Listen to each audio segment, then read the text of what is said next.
Ay ni nanay, kasi mag-isa lang siya. Yung darating namin, siya man nag-ano niya. Ito mga to, hindi na to ginagamit, itapon na to. Kasi mahirap, lalo ka magkakasakit niyan. Pag madumi ang bahay. Kaya na pagpagay natin higaan mo. Ano mamaya, ako na lang mamaya. Ayan, ako na. Pagpagin mo na, ata madumi na oh. Doon na sa mamaya. Ha? Ako na lang mamaya. What's how boy sinasara ang pinto mo? Isa bukas mo lang para sumingaw yung mga dumi-dumi. Yung amoy. Ito, gaya nito. Kaya ito mga... Yung mo kung dami niyang ano, kanin. Wala ba? Lang bukas na lang. Wala basura doon ite, lalagyan.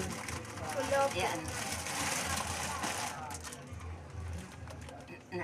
Doon sa ano. Doon dahil. Yun ma'am. Ano, hindi siya... Ito, itapon na natin to, Nay. Tanggalin na natin to. Ha?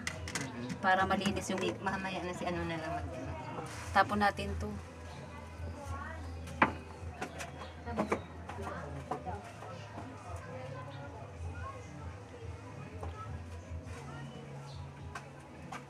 Tapon ko na to, Nay, ha? Oo. Doon na ako. Mag... Ay, Salamat. iyan, itapal-tapal mo yan, ha? Salamat. Sa lamig, ha? Huwag mong kalimutan. Ay, akin na pala. Binigyan na pala kita, no? Saan? Ito akin na. Ito, hindi ito yung dilaw. Ito. Kainin mo yan. Ay, hindi ka na uminom ng tubig. Gusto mo tubig? Hindi, mayroon naman. Nasaan? Wala naman tubig, ha? Mayroon.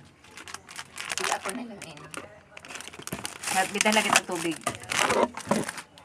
Tel. Bigyan mo sa tubig. Apa.